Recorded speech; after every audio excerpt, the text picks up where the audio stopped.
तो अब जो हम टॉपिक पढ़ने जा रहे हैं वो है legal reasoning. Legal reasoning basically क्या है कि हमने जो लॉ के प्रोविजंस पढ़े हैं हम उन्हें उन फैक्ट्स को हम सही से सिचुएशन में अप्लाई कर सकते हैं कि नहीं। हमारी ये जो पावर होती है सोचने की, लॉज को अप्लाई करने की, उसे ही लीगल रीजनिंग कहते हैं। तो लीगल रीजनिंग एक मेथड है कि जो एक व्यक्ति यूज कर सकता है कि वो कैसे लॉ को अप्लाई करे और लीगल क्वेश्चंस के आंसर दे। तो अच्छी लीगल रीजनिंग होने के लिए आपके पास लॉजिक या लीगल आर्ग्यूमेंट होना चाहिए, प्रोविजंस की नॉलेज होनी चाहिए।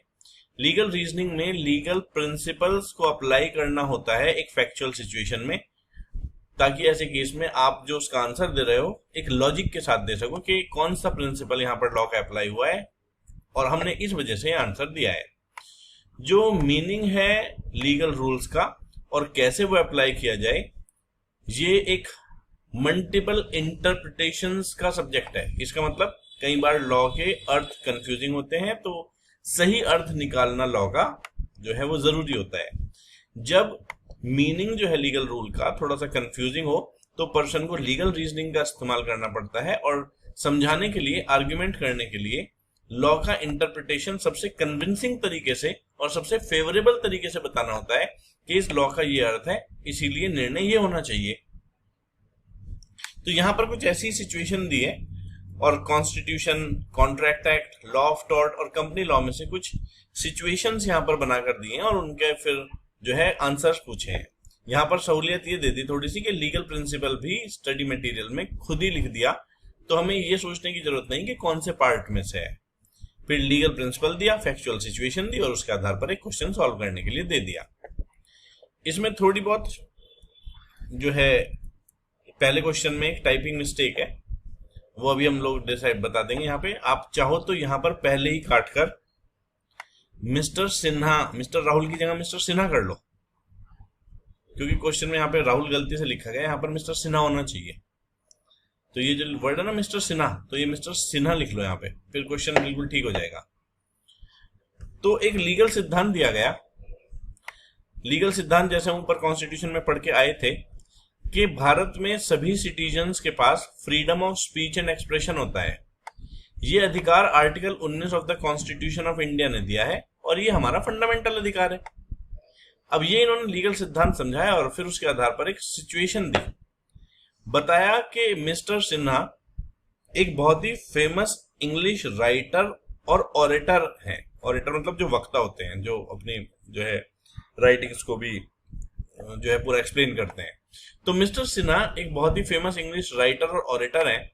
उन्होंने एक नॉवेलिस्ट जिसका नाम मिस्टर राहुल है, उसकी एक नॉवल थी, उसे क्रिटिसाइज किया, उसकी आलोचना करी और आलोचना करते हुए उन्होंने ये कहा कि जो मिस्टर राहुल की नॉवल है वो बहुत ही बेतुकी है, बहुत ही भद्दी है और उनका तो दिमाग भी गंदा है। इससे उनके लूज कैरेक्टर का पता चलता है और उन्हें केवल अच्छी और बढ़िया नॉवल ही लिखनी चाहिए। उन्होंने ऐसा कहा।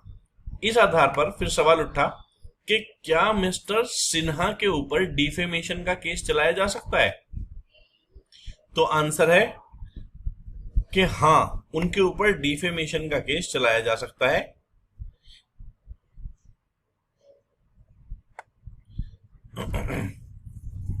यदि उनका स्टेटमेंट ट्रू नहीं है।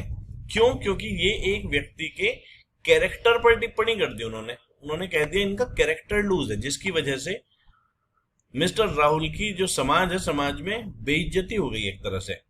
बाकी तो चलो कोई बात नहीं, उन्होंने लिख दिया कि मिस्टर राहुल का नोवेल हमें पसंद नहीं आया, वो इरेशनल है। पर ये जो उन्होंने कहा कि उनका दिमाग ही गंदा है और उनका कैरेक्टर लूज है, ये तो ऐसे केस में उनके व्यक्तित्व के बारे में एक टिप्पणी करना हुआ। तो इसीलिए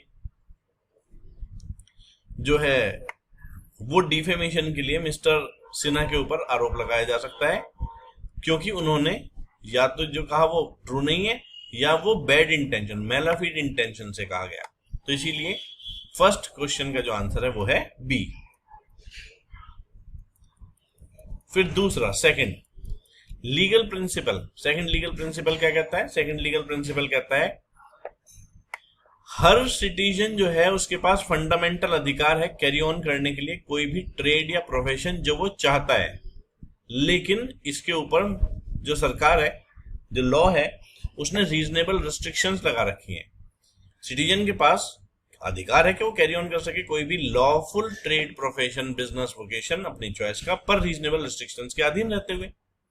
फिर एक क्वेश्चन दिया गया, एक सिचुएशन दी गई, एक ऑर्डर पास किया गया ICSI के द्वारा और उसमें साफ लिखा था कि प्रोहिबिटेड है एक व्यक्ति CS का प्रोफेशन तब तक प्रैक्टिस नहीं कर सकता जब तक कि वो कंपनी सेक्रेटरीशिप के सारे पेपर्स पास ना कर ले और सर्टिफिकेट ऑफ प्रैक्टिस होल्ड ना कर ले जो ICSI उसे देगा।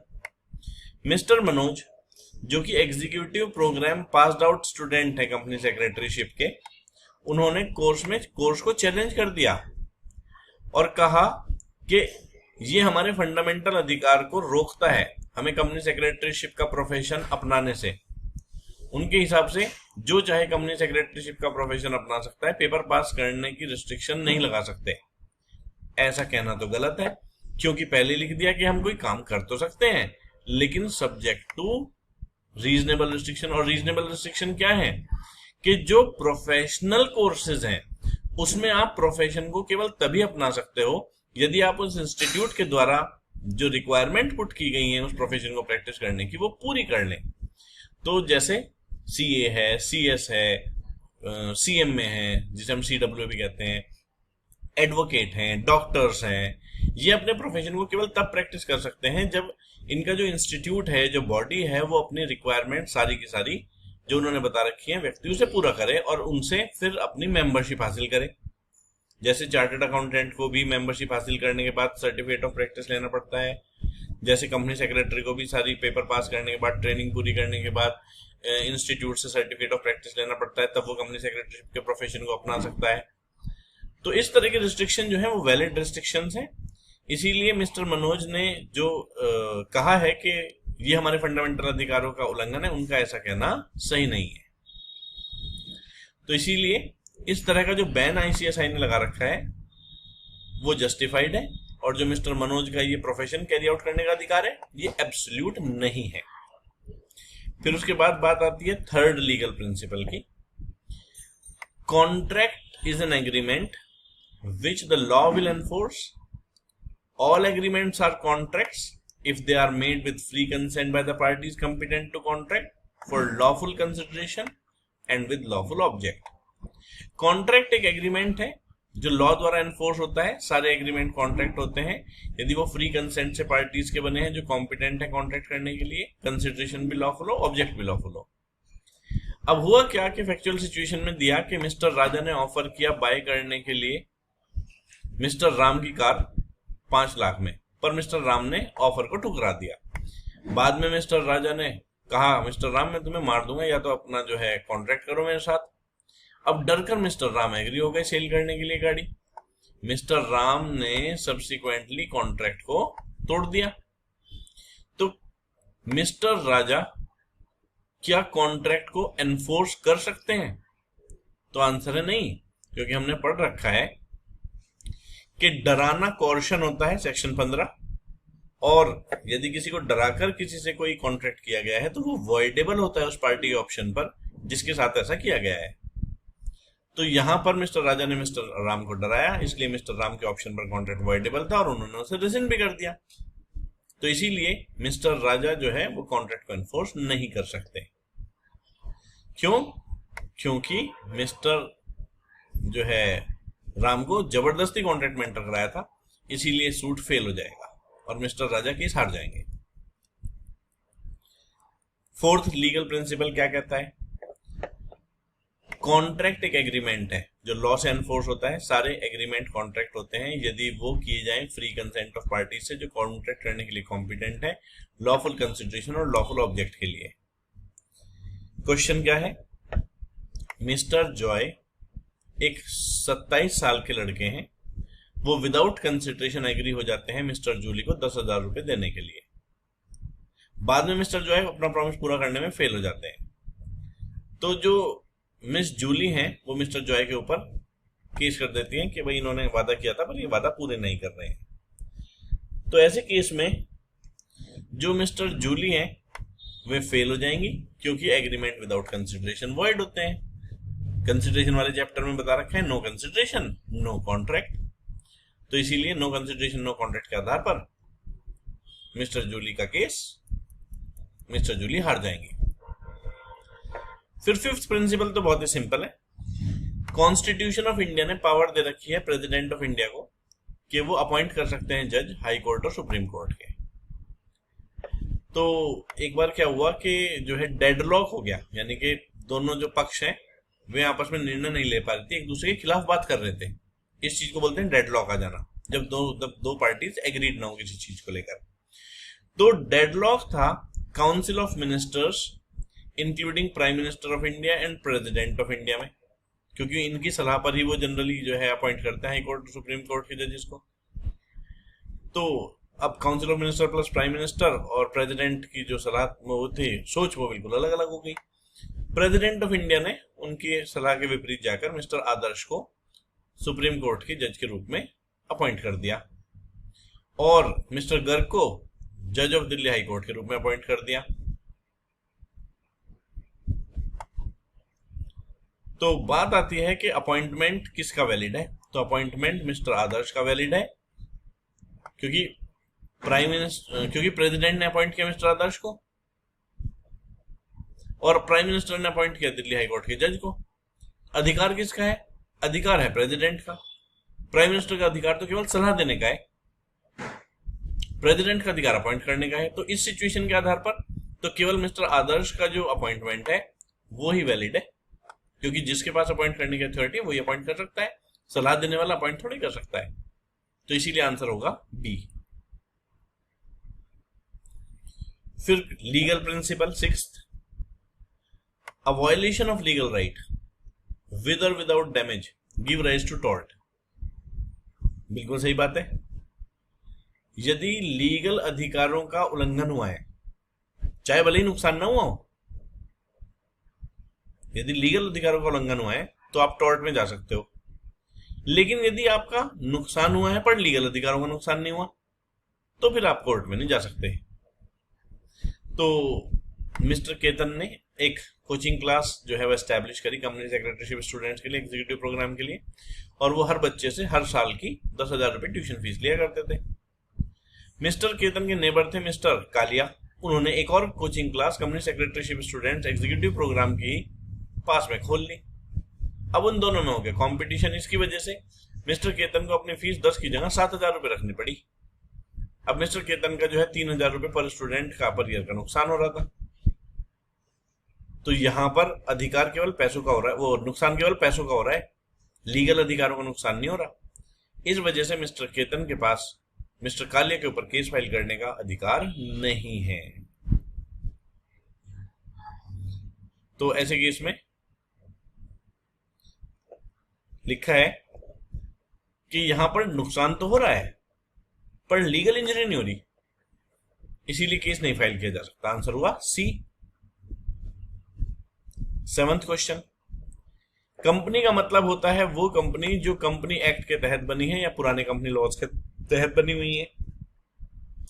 यहां पर दे रखा है कि एबीसी लिमिटेड बनी कंपनी एक्ट 1956 के तहत, एबीसी एलएलपी बनी एलएलपी एक्ट 2008 के तहत, एबीसी एंड कंपनी रजिस्टर्ड है पार्टनरशिप एक्ट में, और एबीसी ट्रस्ट एस्टेब्लिश्ड है ट्रस्ट एक्ट के अंदर। फिर सवाल पूछा कि इन अबव एंटिटीज में से कंपनी कौन सी है। तो हमें पता है जो सेक्शन 4 होता है कंपनी एक्ट का, उसमें यह लिखा है कि हर कंपनी को अपने नाम के आगे लिमिटेड लगाना जरूरी है, और यहां नाम के आगे केवल लिमिटेड एबीसी के आगे लगाए, तो इसीलिए एबीसी लिमिटेड एक कंपनी है और आंसर हुआ ए। 8th क्वेश्चन, लीगल प्रिंसिपल जो है टॉर्ट का है, कहा master shall be responsible for wrongful act of servant in course of employment. Factual situation क्या है, मतलब लीगल प्रिंसिपल तो यह है कि मास्टर रेस्पॉन्सिबल रहता है सर्वेंट के रॉन्गफुल एक्ट्स के लिए जो सर्वेंट ने अपने कोर्स ऑफ एम्प्लॉयमेंट में किए हैं। तो एबीसी लिमिटेड एक नॉन बैंकिंग फाइनेंशियल कंपनी है, आरबीआई के पास रजिस्टर्ड भी है और पब्लिक से डिपॉजिट लेने का उसे अधिकार भी है। मिस्टर श्याम को अपॉइंट किया गया एक ऑथराइज्ड एजेंट के द्वारा इस एबीसी लिमिटेड के द्वारा, ताकि वो कलेक्ट कर सकें डिपॉजिट्स मनी जो है लोगों से डेली बेसिस पर। मिस्टर श्याम ने पैसा कलेक्ट किया डेली बेसिस पर एक दिन वो पैसे के साथ भाग गए एक मिस शामली थी जिन्होंने अपने पैसे उन्हें दिए थे डिपॉजिट करने के लिए मिस्टर श्याम को, और फिर मिस्टर श्याम तो गायब भी हो गए और उन्होंने वो पैसे को जो है वो जमा नहीं किए थे।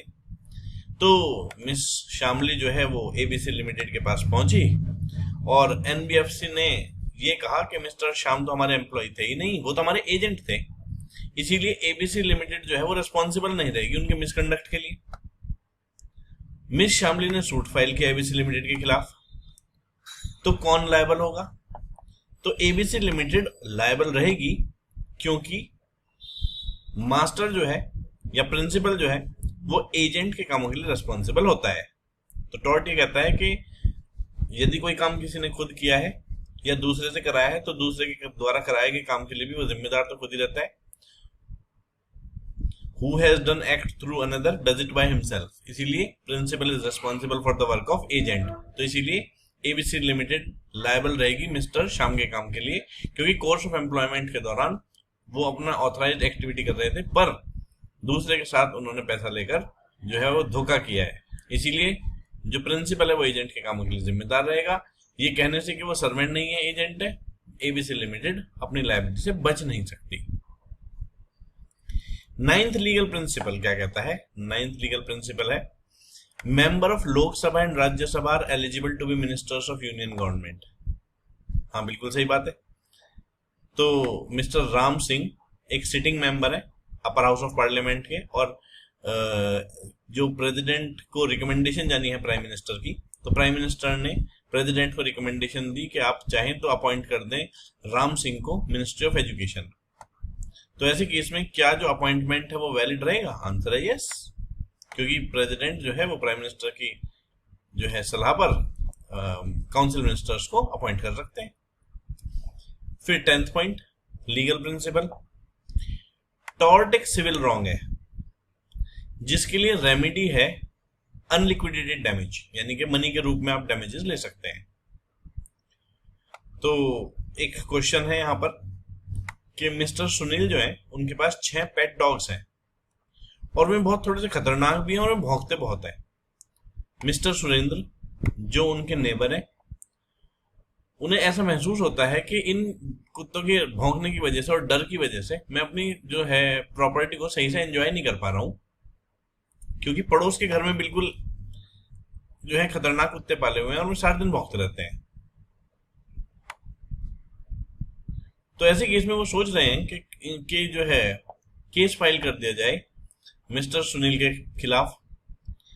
तो लीगल एक्शन लेना चाहते हैं मिस्टर सुरेंद्र, तो आंसर है वो लीगल एक्शन ले सकते हैं, क्योंकि जो कुत्ते पाले गए थे वो मिस्टर सुरेंद्र की सहमति से नहीं पाले गए थे। ऐसा कोई कॉन्ट्रैक्ट नहीं हुआ था कि उनसे कोई एनओसी ले ली गई हो कि आप कुत्ते पाल रहे हो और हमारे से जो है पूछ लिया हो कोई और एनओसी ले लियो, नॉन ऑब्जेक्शन सर्टिफिकेट, तो बात अलग होती है। क्योंकि उनकी कोई सहमति नहीं थी, उन्होंने अपनी मर्जी से कुत्ते पाल रखे थे मिस्टर सुनील ने, और उस वजह से समस्या हो रही थी नेबर को। तो ऐसे केस में क्योंकि नेबर की सहमति नहीं थी इस चीज के लिए, तो नेबर के पास अधिकार है सू करने का और अनलिक्विडेटेड डैमेजेस लेने का और रेमेडी का। तो आंसर वो बी। फिर बात आती है 11th लीगल प्रिंसिपल की। ये दोबारा से एक तरह से रिपीटेड क्वेश्चन है जो अभी हमने थोड़ी देर पहले देखा था। Causing damage however substantial to another person is not actionable in law unless there is violation of legal right of the plaintiff. आपको कितना भी भयंकर नुकसान हो गया हो, यदि दूसरे ने आपके लीगल अधिकारों को नुकसान नहीं पहुंचाया तो ऐसे केस में आप एक्शन नहीं ले सकते। तो सिंपल सवाल है बिल्कुल। मिस्टर नंदन ने एक पेट्रोल पंप खोला और मिस्टर चंदन का पेट्रोल पंप जो है उस वजह से नुकसान में चला गया। तो अब जो मिस्टर चंदन है, क्योंकि उन्हें लॉस हुआ है, तो वो मिस्टर नंदन के खिलाफ अपने लॉस की भरपाई के लिए केस फाइल करना चाहते हैं। तो आंसर है वो ऐसा नहीं कर सकते, क्योंकि मिस्टर चंदन के किसी भी लीगल अधिकार का इन्फ्रिंजमेंट नहीं हुआ है। फिर लीगल प्रिंसिपल क्या कहता है? 12वां, even where there is infringement of legal right which does not result in harm, plaintiff can still sue in tort।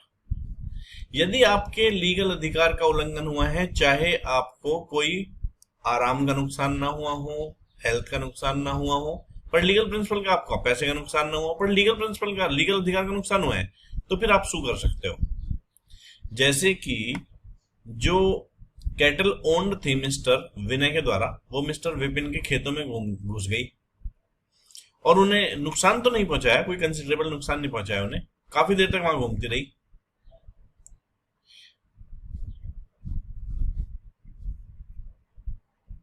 अब हुआ क्या कि मिस्टर विनय जो है वो मिस्टर विपिन को पसंद नहीं करते। अब उन्होंने सोचा कि भाई इनके खिलाफ तो मैं इस चीज के लिए केस फाइल करूंगा क्योंकि इनकी कैटल हमारे खेतों में आ जाती है।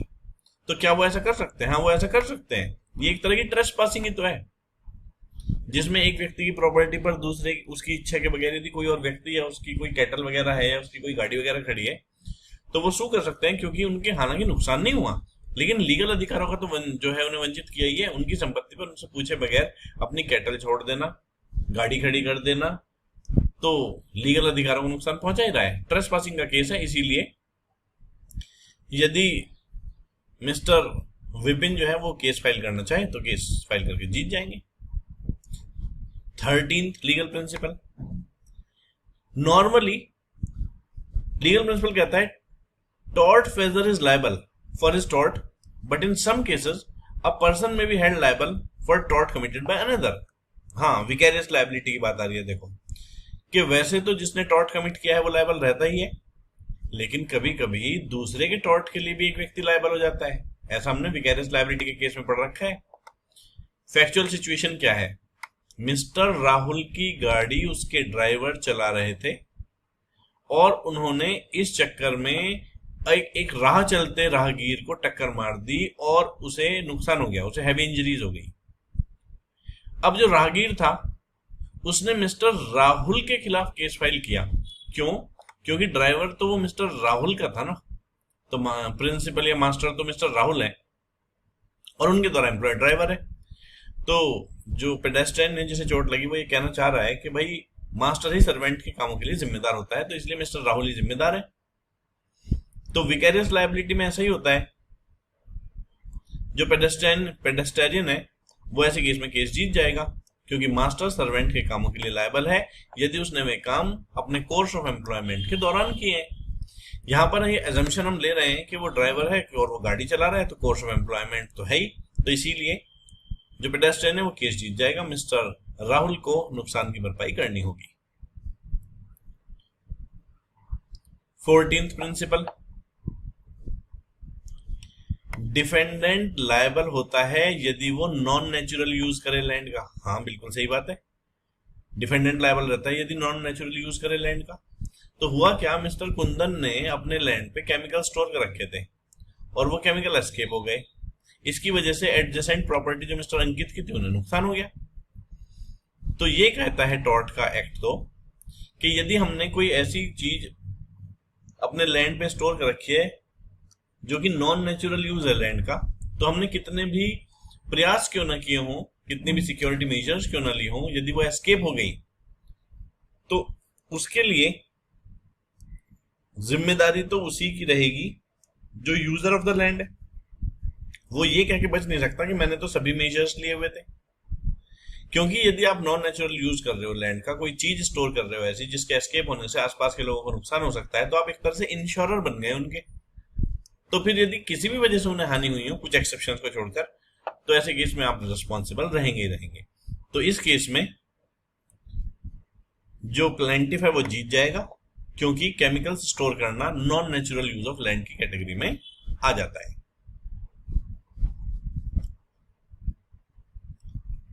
फिर 15th लीगल प्रिंसिपल, एब्सोल्यूट और स्ट्रिक्ट लायबिलिटी एक्सेप्शंस है मेंस रिया की रिक्वायरमेंट के। मेंस रिया कहते हैं ना, गिल्टी माइंड के साथ काम किया जाता है, पर जहां आप एब्सोल्यूट या स्ट्रिक्टली लायबल हो तो मेंस रिया ना भी हो तो आपकी जिम्मेदारी तो है ही।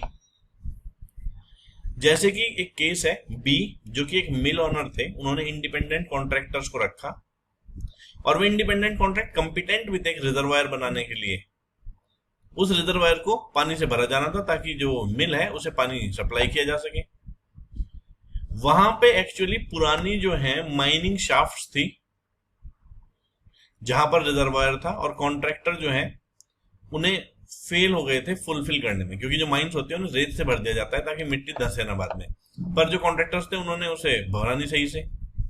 अब क्योंकि शाफ्ट जो है वे अनफिल्ड थी, वे तो गड्ढे थे एक तरह से खाली,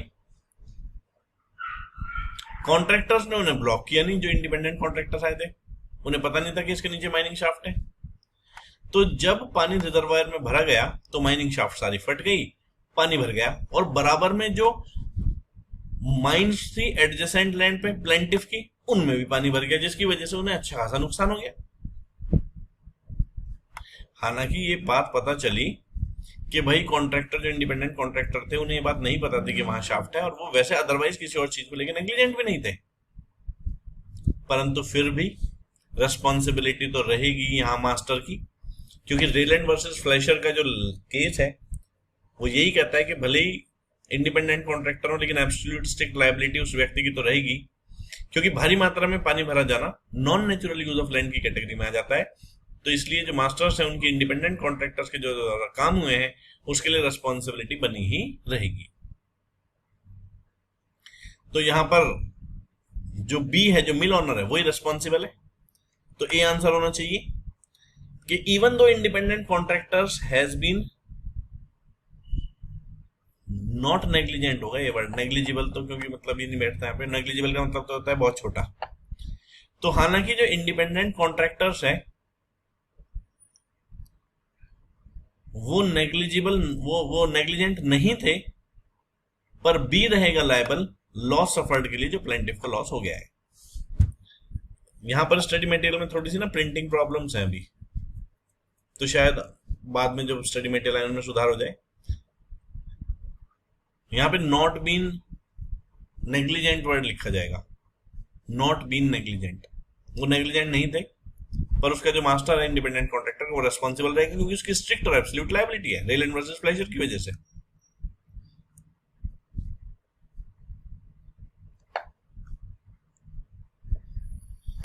legal principal, consent of plaintiff strict liability का एक्सेप्शन है। यदि प्लेंटिफ की कंसेंट ले ली गई है तो स्ट्रिक्ट लायबिलिटी का एक्सेप्शन नहीं चलेगा, ये एक प्रोविजन है। इस आधार पर एक सवाल पूछा गया, मिस्टर जगदीश जो है उन्हें चोट लगने का रिस्क था, क्योंकि जो फैक्ट्री में वे काम कर रहे थे, जिस मशीन पे वे काम कर रहे थे उसमें एक डिफेक्ट था, तो उन्होंने कंप्लेंट भी करी। जो कंपनी का जनरल बिजनेस संभालने वाले लोग थे उनसे कंप्लेंट करी कि जी मशीन में जो है डिफेक्ट है, इस वजह से ये नुकसान पहुंचा सकती है, मुझे चोट लग सकती है। परंतु इसके बावजूद भी मिस्टर जगदीश से ये कहा गया कंपनी मैनेजमेंट के द्वारा कि काम चालू रखो। अब उन्होंने काम चालू रखा, मशीन डिफेक्टिव थी, अब मिस्टर जगदीश को हो गई इंजरी और उन्होंने कंपनी के खिलाफ केस लगा दिया। तो आंसर है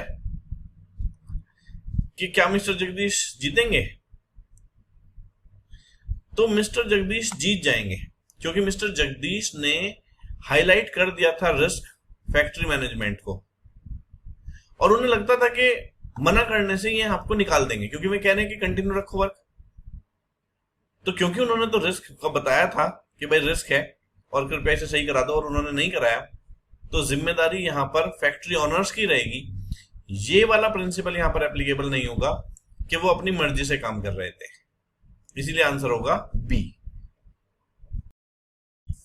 क्वेश्चन नंबर 17 जो है वो लीगल प्रिंसिपल कहता है कि यदि किसी पार्टनर ने ऑर्डिनरी कोर्स ऑफ बिजनेस में कोई टॉर्ट कमिट किया है तो बाकी सब पार्टनर्स भी उसी एक्सटेंट तक लायबल रहेंगे जिस एक्सटेंट तक गिल्टी पार्टनर लायबल रहता है, यानी कि विकैरियस लायबिलिटी है भी एक तरह की।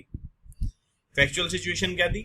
ए बी सी चला रहे थे एक सीए फर्म पार्टनरशिप में। एक बड़े बैंक से काम सॉलिसिट करने के लिए ए, जो कि 3 पार्टनर्स में से एक पार्टनर था, उसने बैंक के सीनियर मैनेजर को रिश्वत देने की कोशिश की और उसे इंड्यूस किया कि ये वाला ऑडिट वर्क हमें दे दे, हमारी फर्म को दे दे। तो ऊपर बताए गए लीगल प्रिंसिपल्स के आधार पर एक पार्टनर के काम के लिए पूरी फर्म लायबल रहती है। तो ऐसे केस में all the partners are liable for the tort committed by any one of them. तो ऐसे केस में आंसर हुआ ए।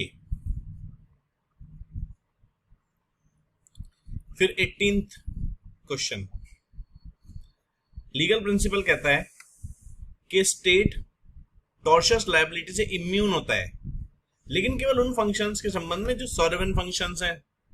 जैसे हमने टॉर्ट में पढ़ा था कि यदि सरकार कोई या सरकार का कोई कर्मचारी ऐसा काम करता है जो कि अदरवाइज टॉर्शियस लायबिलिटी में, लेकिन ये काम ऐसा है जो केवल सरकार कर सकती है, सॉवरेन फंक्शन है सरकार का, तो फिर उसके एम्प्लॉय के काम के लिए सरकार की जिम्मेदारी नहीं होती है।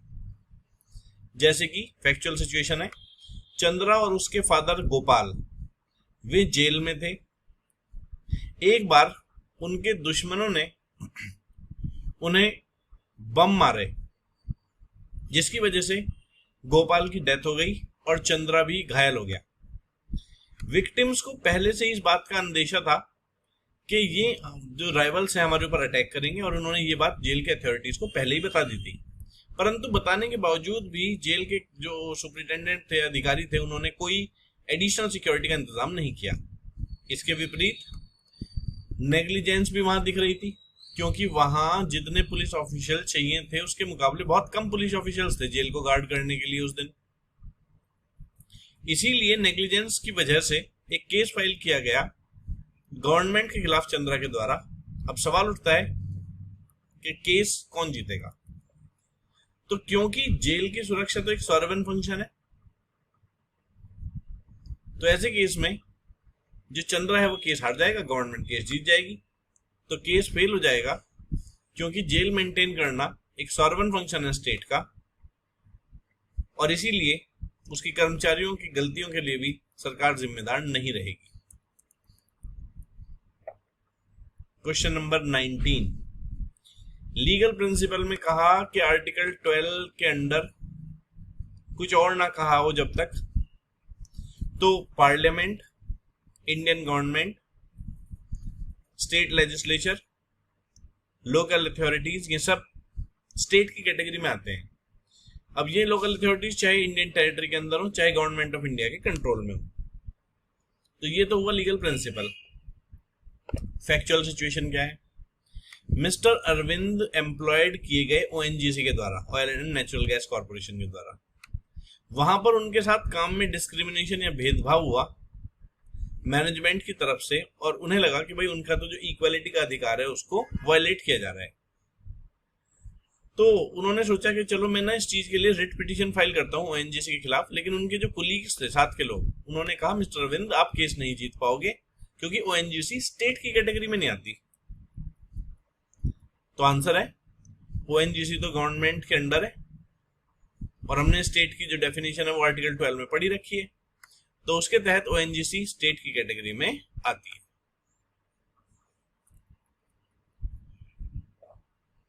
क्वेश्चन नंबर 20, लीगल प्रिंसिपल क्या कहता है? किसी व्यक्ति को कन्विक्ट नहीं किया जा सकता किसी ऑफेंस के लिए जब तक कि वो काम लॉ के वायलेशन में ना हो उस समय जिस समय वो किया जा रहा है। No person shall be convicted of any offence except for violation of law in force at the time of commission of the act charged as an offense। तो फैक्चुअल सिचुएशन क्या दी? मिस चांदनी ने एक बार एक झड़प के दौरान जो उसकी क्लासमेट के साथ हुई थी, थोड़ा गुस्से में ना एक रेसिस्ट एब्यूज कर दिया अपनी क्लासमेट के खिलाफ, और जिससे उसकी जो क्लासमेट है वो बहुत दुख हुई, बहुत जो है पीड़ा पहुंची उसे। बाद में हालांकि मिस चांदनी ने अपोलोजाइज कर लिया, माफी मांग ली अपनी गलती के लिए। कुछ महीने पश्चात एक लॉ पास हुआ जिसमें रेसिस्ट एब्यूज को पनिशेबल कर दिया गया। जब ये बात पता चली,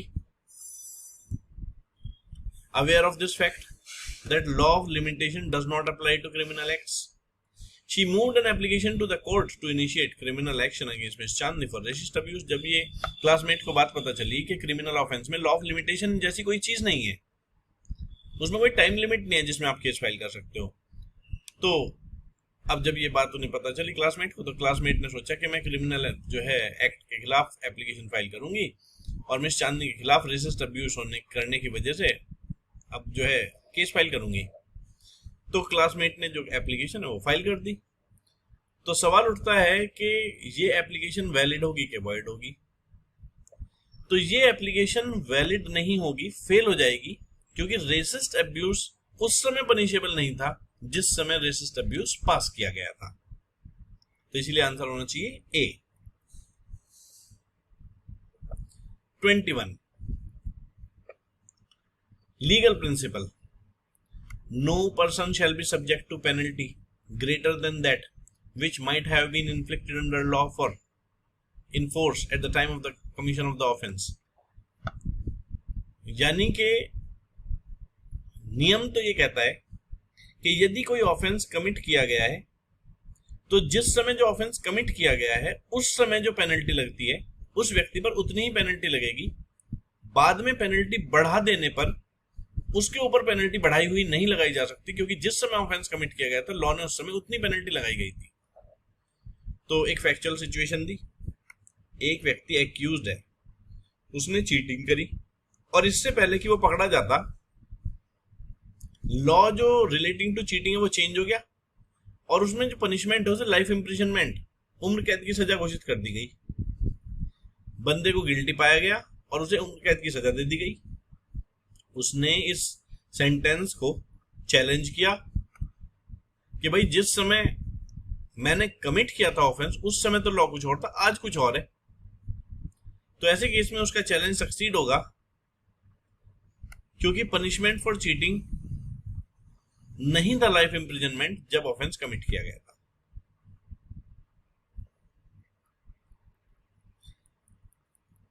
principal 22, question number 22 legal principle क्या कहता है?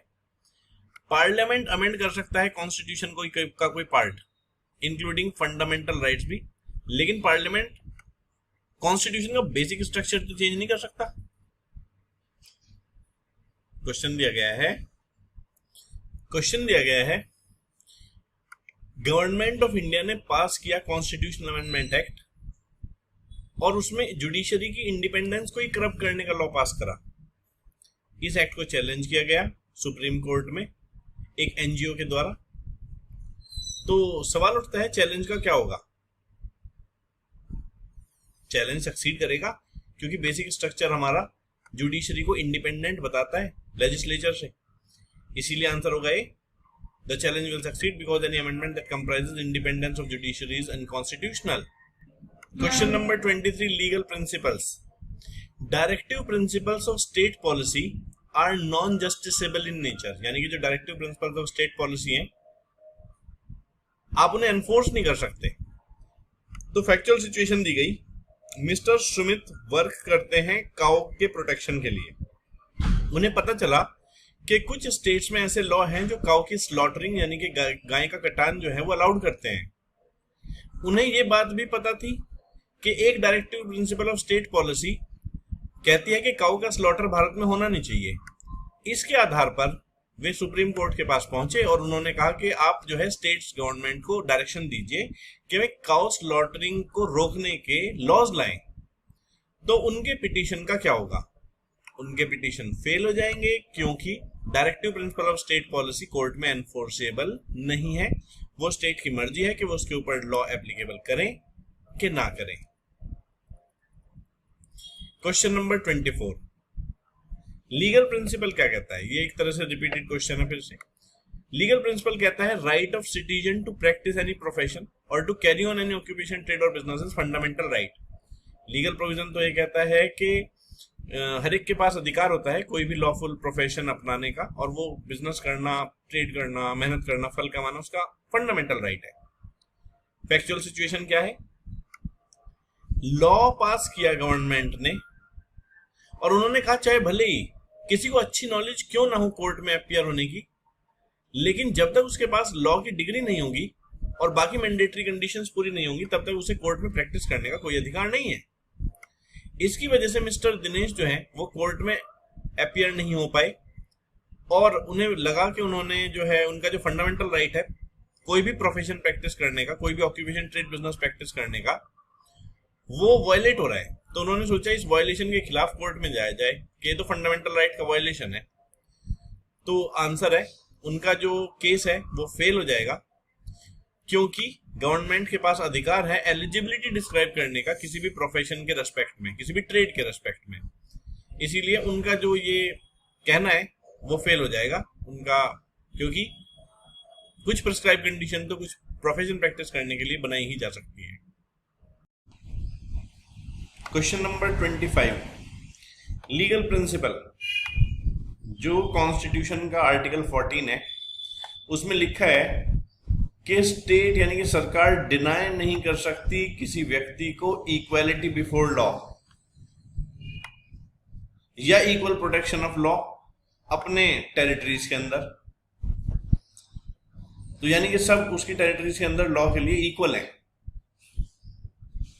फिर फैक्चुअल सिचुएशन दी, टेररिज्म की समस्या देश में लगातार बढ़ने के कारण गवर्नमेंट ऑफ इंडिया ने डिसाइड किया कि एक लॉ बनाया जाए, क्रिमिनल लॉ, उन टेररिस्ट के लिए जो दूसरे देशों के हैं।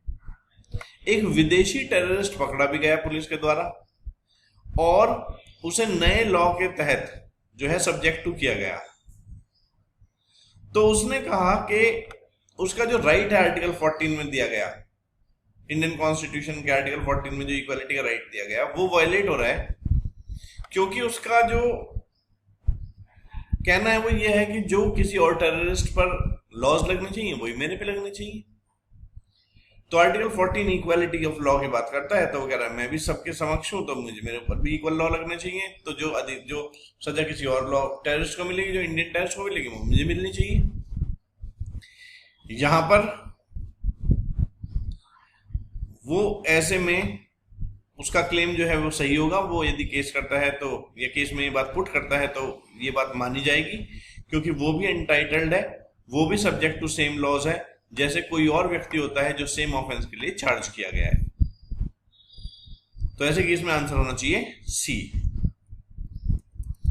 फिर लीगल प्रिंसिपल 26, लीगल प्रिंसिपल कहता है कि जो ऑर्डिनेंस मेक करने की पावर है ना प्रेसिडेंट की, वो बिल्कुल उतनी ही वैसी सी है जैसे कि पार्लियामेंट के पास लॉ बनाने की पावर्स होती हैं।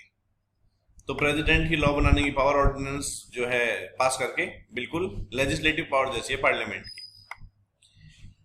फैक्चुअल सिचुएशन है, लोकसभा जब सेशन में नहीं थी तो प्रेसिडेंट ऑफ इंडिया ने एक ऑर्डिनेंस पास किया। हालांकि मैटर बहुत अर्जेंट नहीं था। एक एनजीओ ने इसे कहा कि ये तो कॉन्स्टिट्यूशनल वैलिडिटी के खिलाफ है, अल्ट्रा वायरस है। तो उसका चैलेंज जो एनजीओ का है वो फेल हो जाएगा, क्योंकि लॉ ने प्रेसिडेंट को ऑर्डिनेंस मेक करने की पावर दे रखी है यदि पार्लियामेंट सेशन में न हो तो इसीलिए आंसर है बी। क्वेश्चन 27 में लीगल प्रिंसिपल दिया, स्टेट नहीं मेक करेगी कोई लॉ इस तरह का जिससे जो हमें कॉन्स्टिट्यूशन के पार्ट 3 में फंडामेंटल अधिकार दे रखे हैं उनका कोई भी वायलेशन हो, वे किसी भी तरह से समाप्त हो, कमजोर पड़े। और यदि ऐसा कोई लॉ मेक किया गया तो वो वॉइड माना जाएगा यदि उससे किसी भी फंडामेंटल अधिकारों को हानि पहुंच रही हो। तो फैक्चुअल सिचुएशन दी गई, right to property fundamental right है, पर वो एबॉलिश कर दिया गया है कॉन्स्टिट्यूशनल अमेंडमेंट के द्वारा। मिस्टर गौतम ने इस कॉन्स्टिट्यूशनल वैलिडिटी के तहत जो है चैलेंज किया कि ये कॉन्स्टिट्यूशनली वैलिड नहीं है। तो हमने देख रखा है कि कॉन्स्टिट्यूशनल अमेंडमेंट होते हैं। कॉन्स्टिट्यूशन ऐसा नहीं है कि पूरी तरह से अमेंडेबल नहीं है। कॉन्स्टिट्यूशन अमेंडेबल है, लेकिन इस तरह से अमेंडेबल नहीं है कि जो बेसिक स्ट्रक्चर है वो बदल जाए। तो ये तो एक फैक्ट है कि ऑलरेडी जो राइट टू प्रॉपर्टी है वो फंडामेंटल राइट पहले था, लेकिन कॉन्स्टिट्यूशनल अमेंडमेंट हुआ 44th कॉन्स्टिट्यूशनल अमेंडमेंट, और अब वो एक लीगल राइट तो है पर वो फंडामेंटल राइट नहीं है। इसीलिए मिस्टर गौतम ने जो ये वैलिडिटी को चैलेंज किया ये फेल हो जाएगा, क्योंकि जो राइट टू प्रॉपर्टी है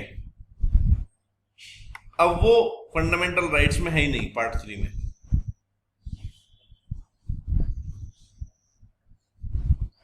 लीगल प्रिंसिपल क्या कहता है? There shall be council of ministers with prime minister at the head to advise the president, who shall in exercise of his function act in accordance with such advice. तो जो council of ministers हैं with prime minister at the head, वो add और advice करते हैं president को, जो अपना फंक्शन एक्सरसाइज करते हैं उस एडवाइस के अनुसार। फैक्चुअल सिचुएशन दी, लोकसभा का जनरल इलेक्शन था 96 का, और किसी भी पार्टी को क्लियर मेजोरिटी नहीं मिली। विभिन्न पार्टीज ने अपनी इंडिविजुअल कैपेसिटी में भी और कुछ ग्रुप्स के साथ मिलकर भी प्रेसिडेंट को एडवाइस किया, दावा किया कि हम गवर्नमेंट बनाना चाहते हैं। प्रेसिडेंट को उनमें से किसी एक को इनवाइट करना है या ग्रुप को इनवाइट करना है कि आप सरकार बना लो। तो यहां पर प्रैक्टिकली भी ऐसा हो चुका कि प्रेसिडेंट की अपनी मर्जी होती है कि वो किसे इनवाइट करे। तो प्रेसिडेंट अपना डिस्क्रिप्शन इस्तेमाल कर सकते हैं, वो फ्री हैं, वो अपना डिस्क्रिप्शन एक्सरसाइज कर सकते हैं किसी भी ग्रुप को, चाहे भले वो माइनॉरिटी में क्यों ना हो, और वो उन्हें गवर्नमेंट जो है बनाने के लिए कह सकते हैं। लेकिन बस उन्हें सबको मिलकर इस तरह से वहां पर अपने जो मेजॉरिटी एमपीज हैं उन्हें शो करना पड़ेगा कि कुल मिला के सरकार बनाते समय उनके पास मेजॉरिटी एमपीज थे। मर्जी प्रेसिडेंट के किसी को भी इनवाइट करे वो।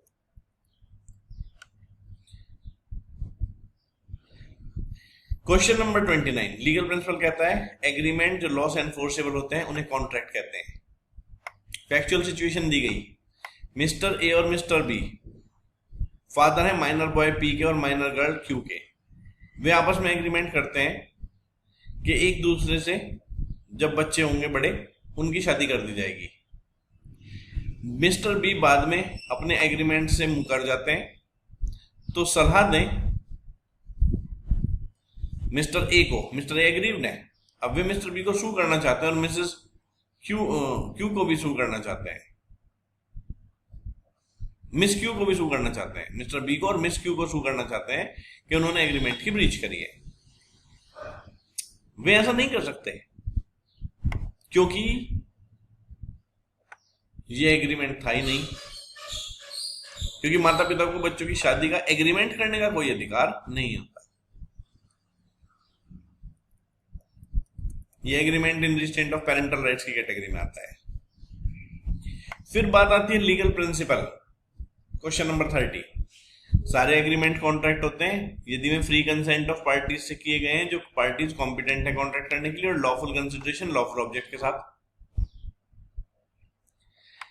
ए अपनी प्रॉपर्टी बेचने के लिए सोच रहा था बी को इस बात का पता भी नहीं था, क्योंकि बी इंटरेस्टेड था प्रॉपर्टी में, तो उसने सीधे ही ए को धमकी दी और उसके अकेले एकमात्र बच्चे को नुकसान पहुंचाने की धमकी दी कि यदि तुमने अपनी प्रॉपर्टी मुझे नहीं बेची तो मैं तुम्हारे बच्चों को हानि पहुंचा दूंगा। प्राइस जिस पर एग्रीमेंट टू सेल हुआ वो एक्चुअली ए ने जो सोच रखा था ओरिजिनली उससे भी ज्यादा था और मार्केट प्राइस से भी ज्यादा था। एक बार एग्रीमेंट साइन हो गया और बी को अब पता चल गया कि ए तो वैसे ही इंटरेस्टेड था अपनी प्रॉपर्टी बेचने में बी को, और वो भी कम दामों में। डराया ना होता तो ऐसे केस में बी का ही फायदा हो गया होता, पर अब एग्रीमेंट बन गया। एग्रीमेंट बनने के बाद ए ने रिफ्यूज किया एग्जीक्यूट करने के लिए सेल डीड और ये कहा कि हमारे बीच का एग्रीमेंट वैलिड नहीं है। तो आंसर है ए सक्सीड हो जाएगा, क्योंकि ए की कंसेंट यहां पर फ्री नहीं थी, कंसेंट उस समय तो डरा कर ही ली गई थी। तो कॉर्शन का इस्तेमाल हुआ था, तो इस वजह से ए चाहे तो कॉन्ट्रैक्ट को तोड़ सकता है, क्योंकि बी ने तो डराया था आफ्टर ऑल। क्वेश्चन नंबर 32, एक पर्सन जो यूजुअली अनसाउंड माइंड का होता है, कभी कभी साउंड माइंड का होता है, वो जब साउंड माइंड का होता है तो वो कॉन्ट्रैक्ट कर सकता है। मिस्टर जमाल एक पेशेंट है ल्यूनेटिक असाइलम में, और वो कभी पागल हो जाते हैं कभी सही हो जाते हैं। वो ल्यूनेटिक हैं, जो कभी पागल होता है कभी सही हो जाता है। जमाल ने कॉन्ट्रैक्ट किया उस दौरान जिस समय वो साउंड माइंड के थे, पर उन्हें हो गया उस एग्रीमेंट में लॉस, तो उन्होंने कॉन्ट्रैक्ट की वैलिडिटी को चैलेंज कर दिया। ये कहा कि मैं मेंटली अनसाउंड था और साथ में मैं उस समय ल्यूनेटिक असाइलम में भी था, पर वो ऐसा नहीं कह सकते ये कॉन्ट्रैक्ट वैलिड है, क्योंकि जिस दौरान कॉन्ट्रैक्ट किया गया था उस दौरान तो वो साउंड माइंड के थे। 33 क्वेश्चन, लीगल प्रिंसिपल कहता है एक पर्सन जो यूजुअली साउंड माइंड का होता है, कभी कभी अनसाउंड माइंड का होता है, वो उस समय कॉन्ट्रैक्ट नहीं कर सकता जिस समय वो अनसाउंड माइंड का होता है। क्वेश्चन, एक बिजनेस पार्टी थी, उस बिजनेस पार्टी का उद्देश्य ही था कि उसमें बहुत सारी बिजनेस डील्स कर ली जाएं अलग अलग लोगों से। मिस्टर अनिमेश को पहले से इस बात का पता था।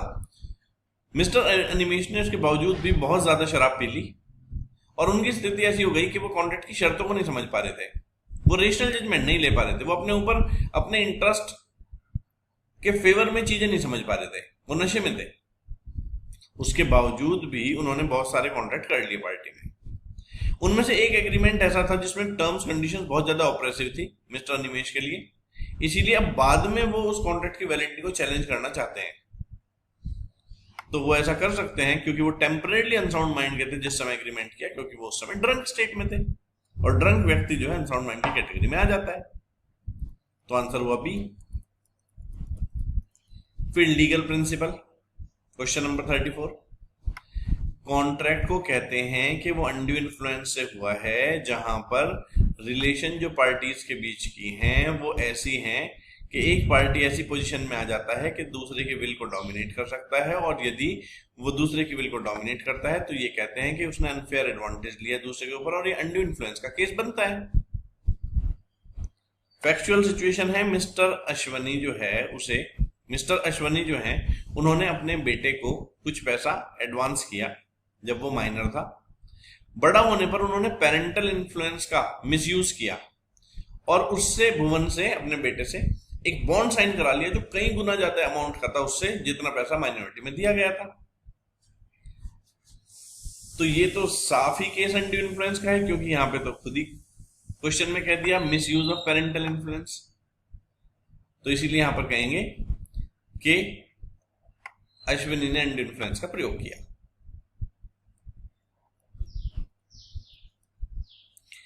क्वेश्चन नंबर 35, लीगल प्रिंसिपल कहता है जब कंसेंट एग्रीमेंट में कॉर्शन से, फ्रॉड से, मिसरिप्रेजेंटेशन से प्राप्त की जाए तो ऐसा एग्रीमेंट वॉइडेबल हो जाता है उस पार्टी के ऑप्शन पर जिसकी कंसेंट ऐसे प्राप्त की गई हो। मिस्टर अर्जुन,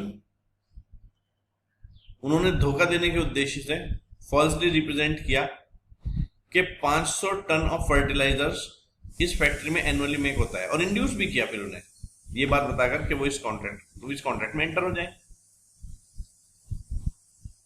तो ऐसे केस में ये कॉन्ट्रैक्ट वॉइडेबल हो जाएगा मिस्टर प्रकाश के ऑप्शन पर, क्योंकि उनके साथ फ्रॉड किया गया है।